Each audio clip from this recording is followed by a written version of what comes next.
ikibazo c'inzara mu bene gihugu kibandanya kigwira kubera irwirirana ry'abantu ariko umwimbu nawo ubandanya uba muto. Navuga ati ni kubera iki inyuma yo gutwenza abantu ntoshiraho société irima ikagaburira abantu.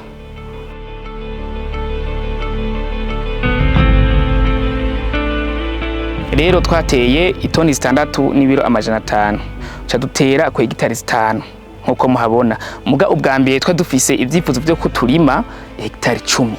Hariho ikindi gisata tugomba gushiraho kuburyo umwene gihugu wese yakoze mwino projet ya société Isi Y'Akanovera kuri uno musozi nimba ikiraya tuzokigurisha 5500 wena azokironke have ko nk'500. Ubu ngeze kuri 2 hectares z'ibiraya, 12 hectares y'ibigori, 4 hectares y'igitegwa c'amabungo, 2 hectares ibitunguru. Ubu dutegekanya kurima 20 hectares y'amahoke.